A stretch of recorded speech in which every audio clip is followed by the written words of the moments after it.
ஸ்ரீ குருப்யோ நமஹ. ஸ்ரீ வெங்கடாத்வரி அப்படிங்கிற ஒரு கவி ராகவ யாதவீயம் அப்படின்னு ஒரு காவியத்தை எழுதியிருக்கார். இந்த பேர்லேருந்தே இந்த காவியத்தினுடைய விஷயத்தை நாம புரிஞ்சுக்க முடியும். ராகவ யாதவீயம் அப்படின்னு பேர் வச்சிருக்கார். ராகவஹான்னு சொன்னா ராமர், யாதவஹான்னு சொன்னா ஸ்ரீகிருஷ்ணர். இவர் பண்ணின இந்த காவியமானது மிகவும் ஒரு 30 ஸ்லோகம் தான் இருக்குன்னு நினைக்கிறேன். இந்த ஸ்லோகங்கள் எப்படி அமைஞ்சிருக்கு, எப்படி அமைச்சிருக்கார் அப்படின்னு கேட்டா, அதே ஒரே ஸ்லோகமானது ராமரை பத்தின கதையும் சொல்லக்கூடியதாக இருக்கும், அதே சமயத்துல கிருஷ்ணரை பத்தியும் சொல்லக்கூடியதாக அமையும். அதனால ஒவ்வொரு ஸ்லோகமும் ஸ்ரீராமர் ஸ்ரீகிருஷ்ணர் 2 பேருடைய கதையையும் சொல்லக்கூடியதாக இருக்கு. சாதாரணமா சிலேஷத்தை கொண்டு ஒரே ஸ்லோகத்துல 2 பேரை வர்ணிக்கிறதுங்கிறது உண்டு. திராதः காகோதரோ ஏன துரோக்தாபி கருணாத்மனா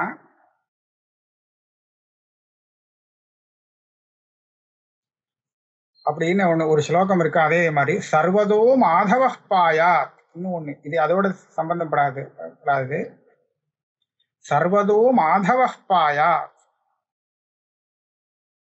சர்வதா உமாதவஹ அப்படியும் பிரிக்கலாம், சர்வதஹ மாதவஹ அப்படின்னு பிரிக்கலாம்.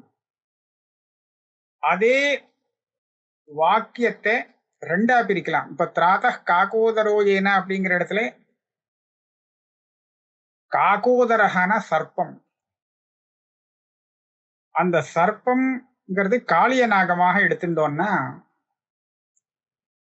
அந்த காளிய நாகத்தினுடைய கர்வத்தை போக்கி பகவான் அதை நல்ல வழிப்படுத்தினார்.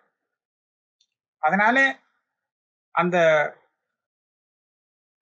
காளிய நாகத்தை அவர் ரட்சித்தார், ஒடுக்கல.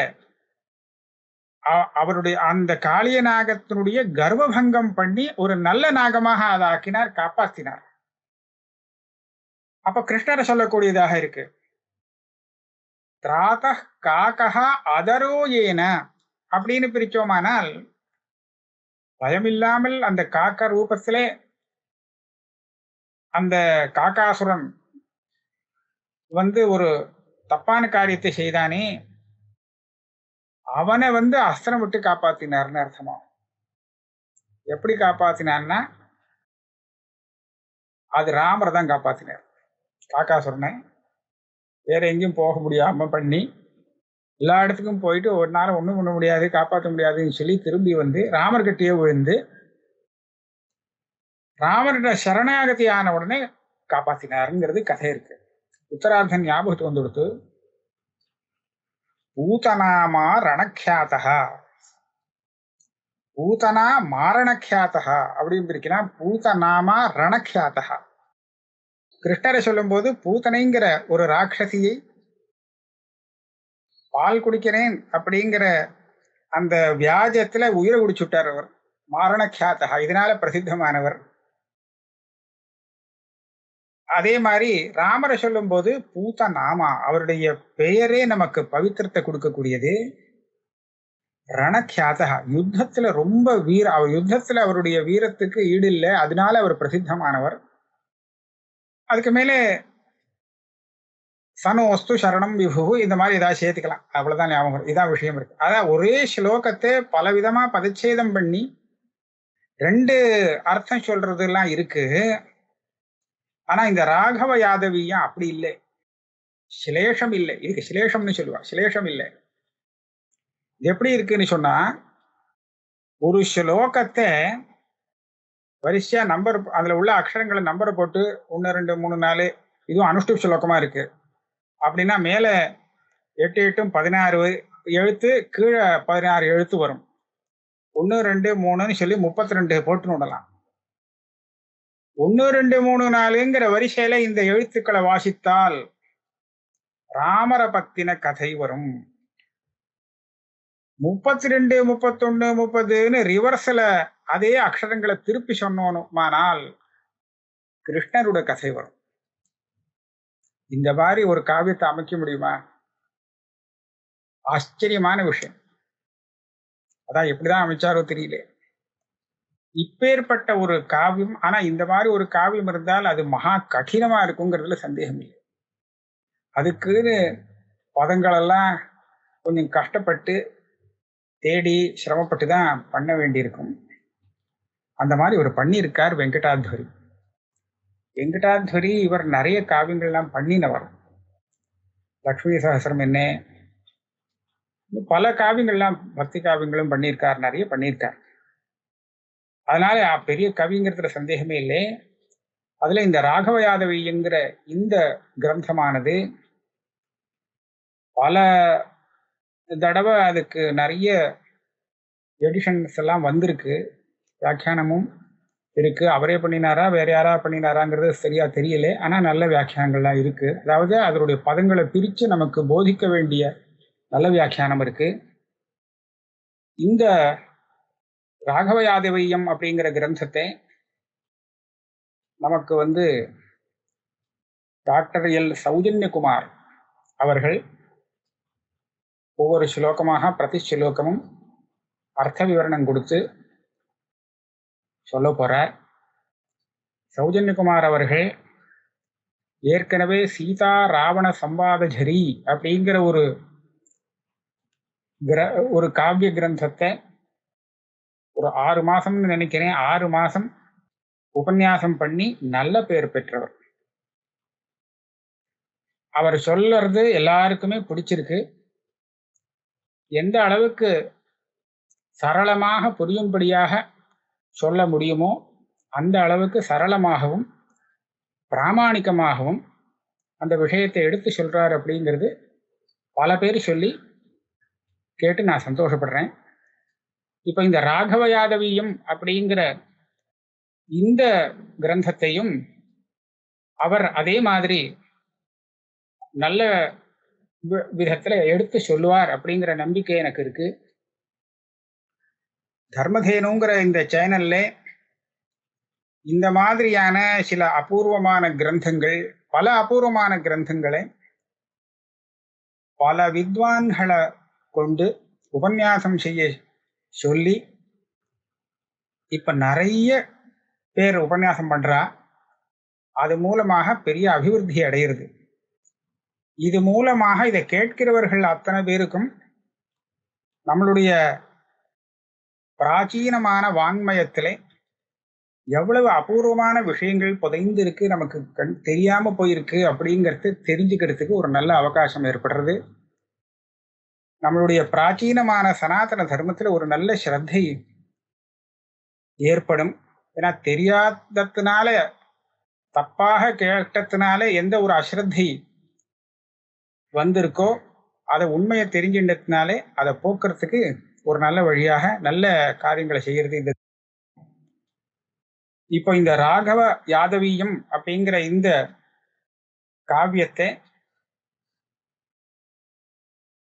உபன்யாசம் பண்றதுனாலே நாம புரிஞ்சுக்கலாம் இந்த சம்ஸ்கிருத பாஷையில எந்த அளவுக்கு அந்த கவிக்கு ஒரு பிரௌಢமான ஒரு வைதுஷ்யம் இருந்திருக்கு. வாயில வர்றது அத்தனையும் இப்படி போட்டா ஒரு அர்த்தம், அப்படி போட்டா ஒரு அர்த்தம்னு சொல்ற அளவுக்கு பண்ணக்கூடிய ஒரு சாமர்த்தியம் அவருக்கு இருந்திருக்கு. அப்படிங்கிறத நம்ம நினைச்சு பார்க்க முடியாத ஒரு அற்புதமான விஷயத்தை கேட்டு ஆச்சரியப்படலாம். இந்த கிரந்தத்தினுடைய கடைசி ஸ்லோகத்திலே அவரே சொல்லிடுறார், இது என்னுடைய சாமர்த்தியத்தினாலே பண்ணினது இல்லை, ஸ்ரீராமருங்கிற ரூபத்தையும் ஸ்ரீகிருஷ்ணருங்கிற இந்த ரூபத்தையும் எடுத்துக்கொண்டு அந்த ஒரே சேஷாச்சலராக இருக்கக்கூடிய பகவான், சேஷாச்சல அலங்காரகான்னு இருக்கு, சேஷாச்சலத்துக்கு பூஷணமாக இருக்கும் அந்த பெருமாள் தான் ஸ்ரீபதி தான். என் மூலமாக ஒரு நல்ல காரியத்தை பண்ணணுங்கிறதுக்காக பண்ணி வச்சிருக்கார். இது என்னுடைய சாமர்த்தியத்தினால நடந்தது இல்லே. ஆகையாலே அவருடைய அருளால என் வாக்கு மூலமாக வந்த இந்த கிரந்தத்தை வித்வான்கள் ஒரு ஆஸ்தையோடு இதை விவேச்சனம் பண்ணி அர்த்தத்தை புரிய வச்சு எல்லாருக்கும் தெரியப்படுத்தணும், இதை விசாரப்படுத்தணும் அப்படிங்கிறத அவரே கேட்டுக்கிறார். அந்த விதத்திலே இந்த கிரந்தத்தை இப்படி உபன்யாசம் பண்றது அந்த கிரந்தக்காரருக்கே அபிப்பிராயப்பட்டதே நாம செய்யற மாதிரி தான். ஆக அவருக்கே ஒரு பரம திருப்தியை கொடுக்கும் அப்படின்னு நினைச்சு இந்த கிரந்தத்தை மேற்கொண்டு சௌஜன்யகுமார் எவ்வளவு நல்ல விதமாக உபன்யாசம் பண்ண முடியுமோ அவ்வளவு பிராமணிகமாக நல்ல விதமாக உபாசனம் பண்ணணும்னு கேட்டு பூர்த்தி பண்ணிக்கிறேன். சதாசிவ சமாரம்பாம் சங்கராச்சாரிய மத்தியமாம் அஸ்மதாச்சாரிய பர்யந்தாம் வந்தே குரு பரம்பராம். ஸ்ரீ குருபியோ நமஹ. நாம இன்னிலிருந்து ஒரு காவியம் பார்க்க போறோம். வெங்கடாத்வரி அப்படிங்கிற இந்த கவி இயற்றிய ராகவ யாதவீயம் அப்படிங்கிற ஒரு காவியம். ரொம்ப நல்ல காவியம். பதத்திலையும் நல்ல சிரமப்பட்டு தேடி பிடிச்சி எழுதியிருக்கார். ஒரே சமயத்துல கிருஷ்ணரையும் ராமரையும் ஸ்மரிக்கிற மாதிரி அந்த ராமாயணத்தையும் மகாபாரதத்தையும் சங்கிரகமா பண்ணி எழுதியிருக்கார். ரொம்ப சிரமமான ஒரு காரியம். அதை தான் நம்ம இப்போ பார்க்க போறோம். அதுல முதல் ஸ்லோகம் மங்கள ஸ்லோகமா எழுதியிருக்கார்.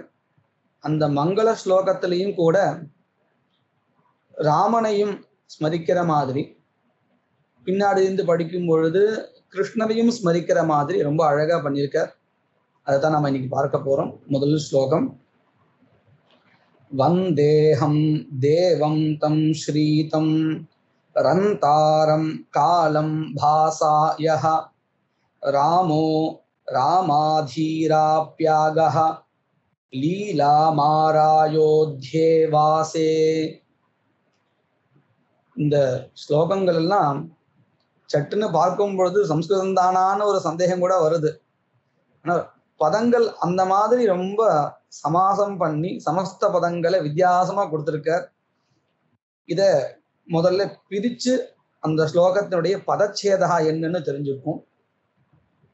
வந்தே அகம் தேவம் தம் ஸ்ரீதம் ரந்தாரம் காலம் பாசா யஹ ராமஹ ராமாதீஹி ஆப்யாகஹ லீலாம் ஆர ஆயோத்யே வாசே இப்படின்னு இந்த ஸ்லோகத்தினுடைய பதச்சேதா.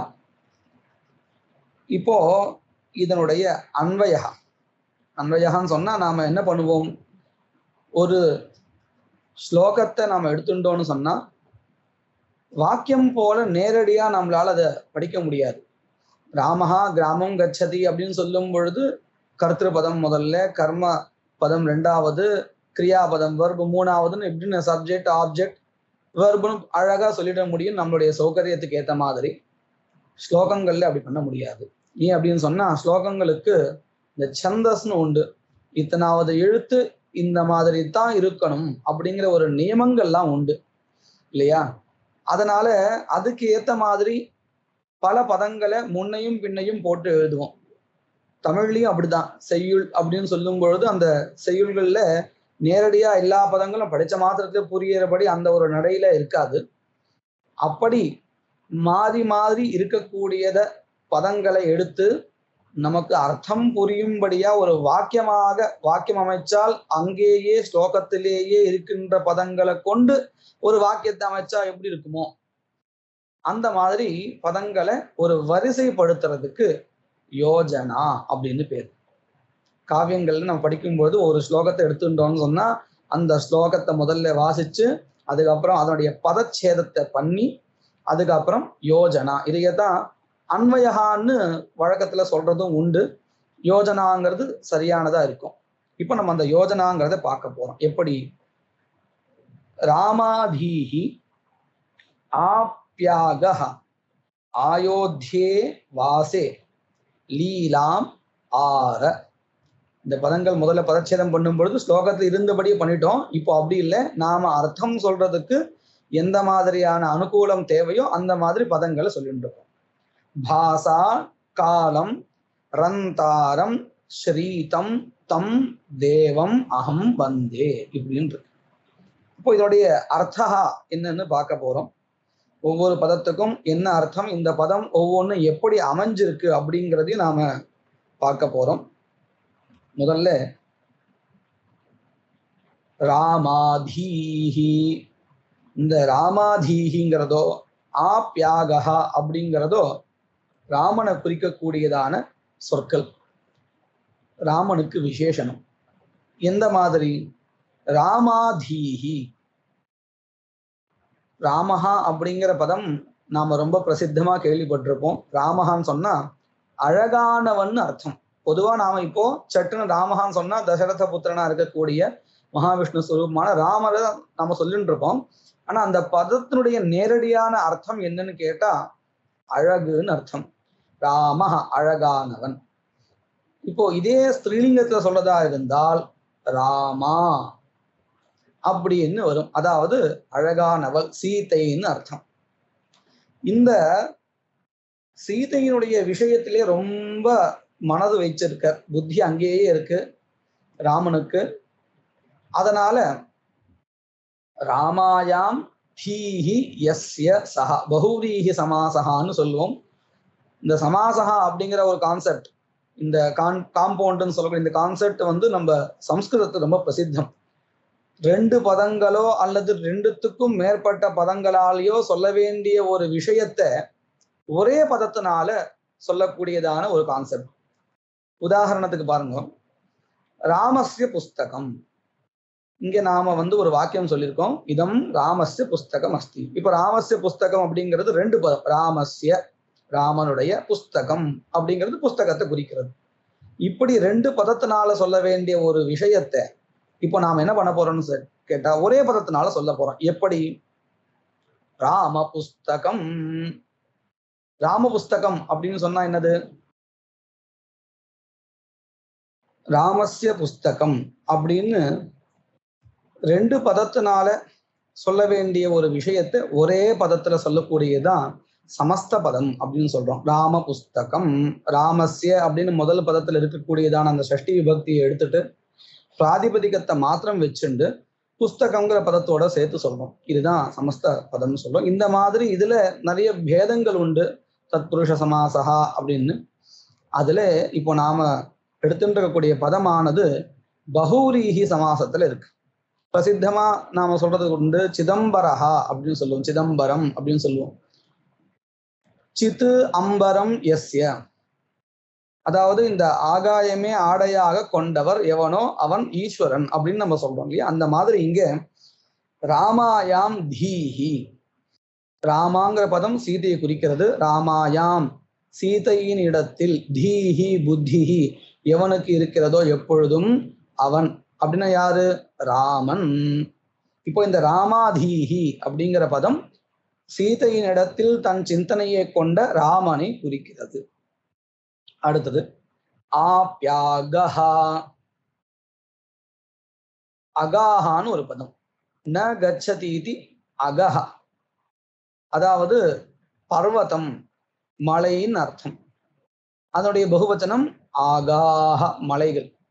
ஆப்யாஹா, ஆப்யாகான்னு சொன்னா ஆப்தும் யோக்யாஹா, அதாவது கடப்பதற்கு தகுதி உடையவைகள்.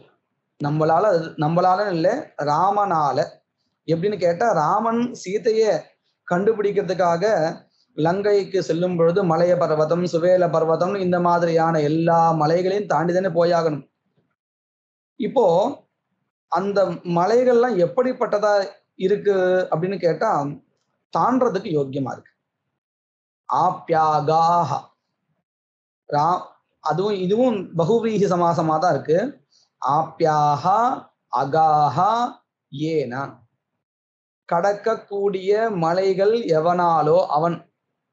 ஆப்யாகஹா, இந்த ஆப்யாகஹாங்கிற பதமும் கூட ராமனைத்தான் குறிக்கிறது இல்லையா? அடுத்தது, இப்பேற்பட்ட இந்த ராமன் என்ன பண்ணிட்டு இருக்கான் அப்படின்னு கேட்டா, ஆயோத்தியே வாசே, அயோத்தியாவுக்கு சம்பந்தப்பட்ட இடம் ஆயோத்தியே. வாசே கிருஹே, வாசேன்னு சொன்னா கிருஹே சப்தமி விபக்தி. அந்த கிரகத்துக்கு விசேஷனம் ஆயோத்தியே, அயோத்தியில் இருக்கின்றதான கிரகத்தில், வாசே கிரகத்தில். லீலாம் ஆர, லீலாம் அப்படின்னு சொன்னா இந்த இடத்துல கிரீடா சந்தோஷம். ஆர அப்படின்னு சொன்னா பிராப்தவான். இந்த ஆர அப்படிங்கிற பதம் இங்க கிரியாபதம். நம்ம இந்த காவியத்துல வரக்கூடிய பதங்களை ஒவ்வொன்றும் நல்லா தேடி கண்டுபிடிச்சுதான் சொல்லணும். ஏன்னா இது எப்படி வந்திருக்குன்னா, ரமு கிரீடாயாங்கிற ஒரு தாத்துவில லிட்ல கால ஆர ஆரதுஹு ஆருஹு அப்படின்னு வரும். ஆரன்னு சொன்னா ரமிச்சான், சந்தோஷத்துடன் இருந்தான். யாரு? ராமன் இல்லையா? இதெல்லாம் ஏன் அப்படி சொல்றா அப்படின்னா, ஆரம்ப ஸ்லோகத்திலேயே அவர் பண்ண அத்தனை காரியங்களும் சொல்லிடுறா. எப்படி? சீதையினுடைய சிந்தனையாகவே இருந்தார். அதுக்காகவே பல மலைகளை கடந்து போய் சீதையை கூட்டு வந்துட்டு எங்க வந்தார்? அயோத்தியைக்கு வந்தார். அங்க என்ன பண்ணார்? ராஜ்யலட்சுமியோடையும் உடைய சீதா என்கின்ற இந்த லக்ஷ்மியோடையும் சேர்ந்து சந்தோஷமாக இருந்தார். இதைத்தானே சொல்ல போறா. இப்பேற்பட்ட ராமன் என்னை காப்பாற்றட்டும்னு கேட்க போறார். இப்போ முதல் 2 பாதத்துல இந்த விஷயங்கள்லாம் சொல்லிட்டார். அடுத்தது பாசா காலம் ரந்தாரம், இதுவும் கூட ராமனைத்தான் குறிக்கிறது. இதுக்கு முன்னாடி நாம என்ன சொன்னோம்னு சொன்னா, இப்பேற்பட்ட ராமன் சீதையின் இடத்துல புத்தி செலுத்தியவன், சீதைக்காக பல சிரமங்களை கடந்தவன், சந்தோஷத்துடன் இப்பொழுது அயோத்தியில் இருக்கக்கூடியவன். அப்பேற்பட்டவனை தித்தியா பக்தி ஒவ்வொன்னா சொல்ல போறோம். அப்பேற்பட்டவனை நான் வணங்குகிறேன். அவன் எப்பேற்பட்டவன்? பாசா காலம் ரந்தாரம் பிரகாசேன, அதாவது தன்னுடைய கீர்த்தியினாலே, புகழ்னால, புகழ் என்கின்ற ஒரு கீர்த்தியின் ஒரு பிரகாசத்தினால, அவர் பண்ணிருக்கக்கூடிய நல்ல விஷயங்கள் அதனுடைய பிரகாசத்தினால, ஒரு தேஜஸ்னால, காலம் ரந்தாரம், காலத்துடன் சேர்ந்து சந்தோஷம் அடைபவர் அப்படின்னு என்ன அர்த்தம்? வெகு காலம் இருந்தவர். காலத்துடன் இருந்தவர் அப்படிங்கிறது விசேஷமா ஏன்னு சொல்றான்னா, அவர் ரொம்ப காலம் இருந்தார் இல்லையா? இன்னொன்னு, இங்க இருக்கக்கூடியது விஷ்ணு. அவர் அவருக்கு இந்த பூத காலம்னோ பவிஷ்ய காலம்னோ வர்த்தமான் இந்த ஒரு வித்தியாசமே கிடையாது. அப்பேற்பட்டவர் காலத்துடன் சேர்ந்து சந்தோஷத்துடன் இருந்தார். இருக்கக்கூடிய அவரை ரந்தாரம், ரந்தாரம்னா சந்தோஷத்துடன் இருப்பவரை, தன்னுடைய தேஜஸினால் பிரகாசத்தினால் காலத்தோடு சந்தோஷத்துடன் கூடியவரை ஸ்ரீதம், ஸ்ரீயா இதம் ஸ்ரீதம், ரொம்ப கடினமான பதங்கள். இந்த இடத்துல இன்கதோன்னு ஒரு தாத்து இருக்கு இல்லையா, அதோடைய க்த பிரத்தியம் இதஹான்னு வரும். இதஹான கதஹா. யாருடன் சேர்ந்தவர்? ஸ்ரீயா இதம், ஸ்ரீயா பிராப்தம் அல்லது கதம், லக்ஷ்மியுடன் சேர்ந்தவன். சீதை லக்ஷ்மி, அந்த சீதையுடன் சேர்ந்தவன் ஸ்ரீதஹா அப்படின்னு வரும். அதனுடைய த்விதியா விபக்தி ஏகவச்சனம் ஸ்ரீதம், லக்ஷ்மியுடன் கூடியவரை வந்தே வணங்குகிறேன். அகம் வந்தே, வதி அபிவாதன ஸ்துத்யோகம் சொல்லுவோம் இல்லையா, வந்ததே வந்தேதேன்னு ஆரம்பிக்கும். அதனுடைய உத்தம புருஷ ஏகவச்சனம் வந்தே. அப்போ கிரியாபதம் என்ன வரும்? அகம், இந்த கிரந்த கர்த்தாவானவர் வந்தே வணங்குகிறார். எப்பேற்பட்ட ராமனை அப்படிங்கிறது முன்னாடி நம்ம தெளிவா பார்த்திருப்போம். இப்பேற்பட்ட ராமனை வணங்குகிறேன், இது ராமரை சொல்றதா இருக்கு இல்லையா. இப்போ இந்த ஸ்லோகத்தையே நாம என்ன பண்ண போறோம்னு கேட்டா, அப்படியே பின்னாடி இருந்து படிக்க போறோம். அப்படி படிச்சா இதே கர்த்தா, இந்த கிரந்த கர்த்தாவே கிருஷ்ணனை வணங்குகிறேன்னு சொல்ற மாதிரி வந்துடும். பதங்கள் மாத்த போறது இல்லை, அதே பதங்கள் தான் இருக்க போறது. அந்த பதங்களே எப்படி கிருஷ்ணரை எந்த மாதிரியா குறிப்பிடுறது. இப்ப நாம பார்த்தோம் இல்லையா, ராமனுடைய சரித்திரத்தை ரொம்ப சுருக்கமா அழகா குறிப்பிடுற மாதிரி பதங்கள். இதே பதங்கள் கிருஷ்ணனையும் குறிப்பிடுற மாதிரி வரப்போறது. அந்த விஷயம் எப்படிங்கிறத நம்ம பார்க்க போறோம். முதல்ல இந்த ஸ்லோகத்தை பின்னாடிலிருந்து படிக்கணும். இந்த இடத்துல பின்னாடிலிருந்து படிக்கணும்னு சொன்னா நான் எழுதி வச்சுக்கணும் முன்னாடியே, இல்லைன்னா நமக்கு அது அபியாசம் ஆகாது. எழுதி வச்சுட்டு அந்த ஸ்லோகத்தை பின்னாடிலிருந்து நமக்கு படிக்கணும். படிச்சா எப்படி இருக்கும் இதை நாம நல்லா கவனிக்கணும். நமக்கு இந்த ஸ்கிரீன்ல வரும் பொழுது முன்னாடி முதல்ல ஸ்லோகங்கள்ல கடைசி பதம் எது இருந்தது, அது அப்படியே எப்படி முதல் பதமா வருதுங்கிறது கவனிச்சாதான் இதனுடைய அந்த சிறப்பு நமக்கு தெரிய வரும். இல்லைன்னு சொன்னா இதுவும் ஒரு ரெண்டாவது ஸ்லோகம் போல நமக்கு தோண ஆரம்பிச்சிடும். அது இந்த பதங்களையும் நம்ம கவனிச்சு படிக்கணும். இப்போ நான் பின்னாடி இருந்து படிக்கிறேன். சேவாத்யேயோ ராமாலாலி கோப்யாராதி மாராமோராஹ யஸ் சாபாலங்காரம் தாரம் தம் ஸ்ரீதம் வந்தேஹம் தேவம். இப்படியே நான் பின்னாடி படிச்சுட்டேன். முதல்ல எப்படி நம்ம படிச்சோமோ அதை அப்படியே திருப்பி படிச்சிருக்கோம். இப்போ இந்த திருப்பி படிச்ச ஸ்லோகத்தினுடைய பதச்சேதா சேவாத்யேய ராமாலாலி கோப்யாராதி மாராமோராஹ யஹ சாபாலங்காரம் தாரம் தம் ஸ்ரீதம் வந்தே அகம் தேவம் இப்படின்னு இருக்கு. இப்போ இந்த பதங்களுடைய யோஜனான்னு நம்ம என்னன்னு முன்னாடி தெளிவா சொல்லியிருக்கோம். மாராமோராஹ சேவாத்யேய ராமாலாலி கோப்யாராதீஹி சாபாலங்காரம் தாரம் தம் ஸ்ரீதம் தேவம் அகம் வந்தே. என்ன அர்த்தம் அப்படிங்கிறது பார்க்க போறோம். முதல்ல மாராமோராஹா இந்த பதங்கள்லாம் பார்த்தா ரொம்ப புதுசா இருக்கும். சம்ஸ்கிருதத்துல நான் முதல்ல சொன்னேன், விளையாட்டா சொன்னேன், இந்த சம்ஸ்கிருதமா அப்படின்னு தோணும்னு. இந்த பதத்தை பார்த்துதான் நான் சொன்னேன். இதெல்லாம் பார்க்கும்பொழுது ரொம்ப வித்தியாசமா இருக்கும், என்னதோ ஒரு பாஷையில இருந்து எடுத்த மாதிரி இருக்கும். ஆனா இல்லை, அந்த பதங்களை நாம பிரிச்சு படிச்சதுக்கு அப்புறம் ஓ இதுதான் நமக்கு தெரியுமேங்கிற ஒரு அர்த்தம் வந்துடும். அதை பிரிச்சு படிக்கிறதுலாம் நம்மளுடைய சாமர்த்தியம் இருக்கு. முதல்ல இந்த மாராமோராக அப்படிங்கிற ஒரு பதத்தை பிரிச்சு நம்ம பார்க்கணும். மா ஆராம உராக இது எல்லாமே சேர்ந்து இருக்கு. நான் புரியணுங்கிறதுக்காக இப்படி நான் இதை தனியா இப்படி பிரிக்க முடியாத சேர்ந்து இருக்கிறதுனால, இருந்தாலும் புரியறதுக்காக நான் இப்படி சொல்லிட்டு இருக்கேன். மா ஆராம உராக. மா அப்படிங்கிற பதம் லக்ஷ்மியை குறிக்கிறது இல்லையா? மா உமான்னு சொன்னா பார்வதி, மான்னு சொன்னா லக்ஷ்மி. நாம பிரசித்தமா பார்க்கலாம் மாதவஹா அப்படின்னு சொல்லுவோம் இல்லையா? மா அப்படின்னு சொன்னா லக்ஷ்மி, தவஹான்னா பிரியமானவன், லக்ஷ்மிக்கு பிரியமானவன் மாதவஹான்னு சொல்லுவோம். மாதவஹா உமாதவஹா இந்த மாதிரி ஸ்லோகங்கள்லாம் கூட நாம பிரசித்தமா அப்பய தீட்சிதேந்திரால் பண்ணிருக்கக்கூடிய இடத்துல பார்க்கலாம். மா அப்படின்னு சொன்னா லக்ஷ்மி. ஆராமஹா அப்படின்னு சொன்னா சந்தோஷம் அடைகின்ற அல்லது இளைப்பாறுகின்ற அப்படின்னு அர்த்தம். மா அப்படின்னா லக்ஷ்மி, அதனுடைய ஷஷ்டியை வச்சுக்கணும். மாயாஹா லக்ஷ்மியாஹா. ஆராம உரஹா. ஆராமன்னு சொன்னா என்னது? இளைப்பாறுகின்ற அல்லது ரமிக்கின்ற, ரொம்ப சந்தோஷம் அடைகின்ற. உரஹா, உரஹான்னு சொன்னா மார்பு. பெருமாளுடைய மார்புல லக்ஷ்மி இருக்கா அப்படிங்கிறது நாம எல்லாருக்கும் தெரிஞ்ச விஷயம்தான் இல்லையா? இதைத்தான் இங்க சொல்றா.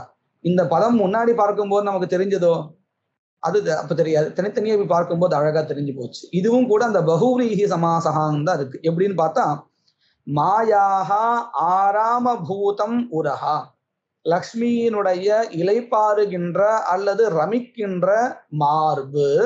எஸ்ய எவனிடத்தில் எவனுக்கோ அவன், அதாவது விஷ்ணு. இந்த பதம் விஷ்ணுவை சொல்லும் பொழுது என்ன ஆயிடும் தெரியுமோ? உராஹ அப்படின்னு ஆயிடும். பிரதமா விபக்தியில வரும்பொழுது உராஹ அப்படின்னு ஆயிடும். உரஸ் சகாராந்தமா ஆயிடும். நாம சப்தங்கள் படிச்சவாளா இருந்தா அந்த சப்த மஞ்சரிலே பார்க்கலாம். வேதஸ் அப்படிங்கிற ஒரு சப்தம் வரும். அந்த சப்தத்தினுடைய பிரதமா விபக்தி ஏகவச்சனம் வேதாஹ அப்படின்னு ஆரம்பிக்கும். அதை நாம ராமாக மாதிரி பார்த்துட்டு ஏமாந்துட்டு போயிடக்கூடாது, பகுவச்சனம் நினைச்சுண்டு அது ஏகவச்சனம் தான். தப்பு பண்ற இடம் நம்ம ஜாகிரதையா இருக்கணும். அந்த மாதிரிதான் இங்கேயும் மா ராமோ ராஹா அப்படிங்கிறது ஏகவச்சனம் தான். லக்ஷ்மியினுடைய இலைப்பாறுகின்ற அந்த இதயத்தை, அந்த இடத்தை உரசை கொண்டவர் யாருன்னு கேட்டா மகாவிஷ்ணு. சேவாத்யேயா, சேவாத்யேயா அப்படின்னு சொன்னா என்ன அர்த்தம்? தபஹா, இந்த மாதிரி யஜ்ஞம், இந்த மாதிரி விஷயங்கள் தான் இங்க சேவான்னு குறிப்பிடுறான். நாம சுவாமியை அடையணும்னு சொன்னா இந்த மாதிரி கர்மாக்களோ தபசுகளோ பண்ணினாதானே முடியும். தியேயஹான கம்யஹா, அறியப்பட வேண்டியவர். தியானம், தபசு, யஜ்ஞம் முதலிய கர்மாக்களால், முதலிய விஷயங்களால் அடையப்பட வேண்டிய. அடுத்த பதம் ராமாலாலி. ராமா அப்படின்னு சொன்னா அழகானவள்னு நம்ம முன்னாடியே பார்த்தோம். அது ராமனை குறிச்சு சொல்லும் பொழுது அந்த பதம் சீதையை குறிப்பிடுறது. இப்போ நாம கிருஷ்ணர் விஷயத்தை சொல்லும் பொழுது இந்த ராமா அப்படிங்கிறது ருக்மிணி முதலிய 8 மகிஷிகள் உண்டு இல்லையா, அந்த 8 பேரை தான் குறிக்கிறது. ருக்மிணி, ஜாம்பவதி, சத்யபாமா, காலிந்தி, பத்ரா, லக்ஷ்மணா, மித்ரவிந்தா, இந்த மாதிரியான 8 மகிஷிகள் உண்டு. அந்த 8 மகிஷிகளை தான் இந்த ராமாங்கிற பதம் குறிப்பிடுறது. ராமாக அழகிகள் இந்த 8 பேர். இவர்களால் லாலனம் செய்யப்படுகின்றவர் அப்படின்னு என்ன அர்த்தம்? கொஞ்சறதுன்னு அர்த்தம். லாலனம் அப்படின்னு சொல்றோம் இல்லையா, குழந்தையை கொஞ்சிடும் பொழுது லாலனம் அப்படின்னு சொல்றோம். இதுதான் இங்க சொல்றது. இந்த ராமாக்களால், ருக்மிணி முதலியவர்களால் கொஞ்சப்படுகின்ற கிருஷ்ணன் ராமாலாலி. கோப்யாராதீஹி, அதாவது ராதா முதலிய கோபிகைகள் அவர்களால் ஆராதிக்கப்படுகின்றவன் யாரு? இந்த கிருஷ்ணன். இப்பேற்பட்ட அவன் யஹா, எவனோ கிருஷ்ணன், அப்பேற்பட்டவனை நான் வணங்குகிறேன் அப்படின்னு த்விதீய பக்தியா அடுத்தடுத்த பதங்கள் வரப்போறது. இதே மாதிரிதான் நாம முன்னாடி ராமனுக்கு சொல்லும் பொழுதும் கூட சில இடங்கள்ல பிரதமா விபக்தி அந்த பதங்களும், ஆப்யாகாக அப்படிங்கிறது பிரதமா விபக்தி அந்த பதங்களும், அதுக்கப்புறம் இப்பேற்பட்டவன் எவனோ அவனை நான் வணங்குகிறேன்னு சொல்லும் பொழுது த்விதீயாந்த பதமா வந்தது இல்லையா, அதே மாதிரிதான் இங்கேயும் சொல்ல போறா. முதல்ல சாபாலங்காரம்.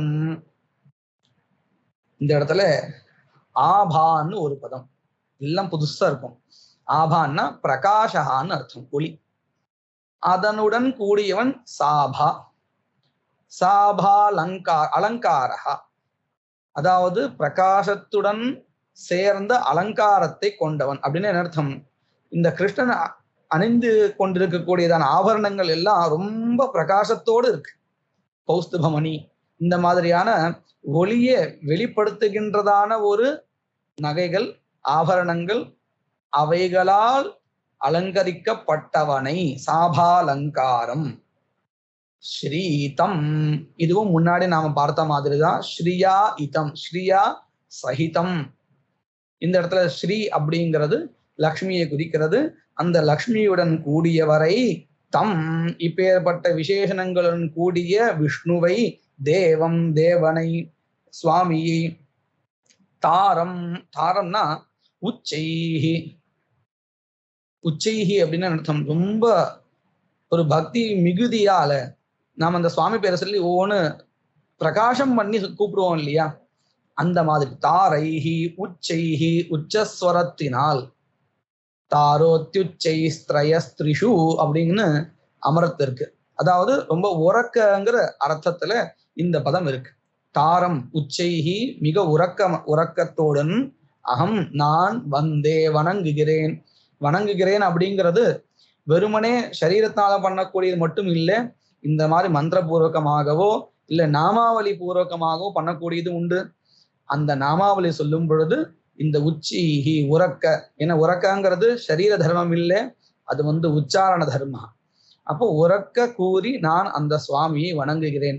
இப்படி ஒரே ஸ்லோகத்தை எடுத்துண்டு கிருஷ்ணரையும்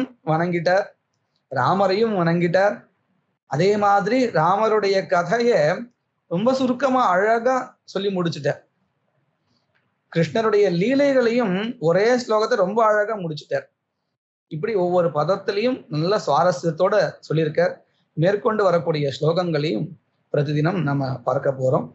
வருங்காலத்துல அடுத்தடுத்த ஸ்லோகங்கள் சொல்லுவோம்.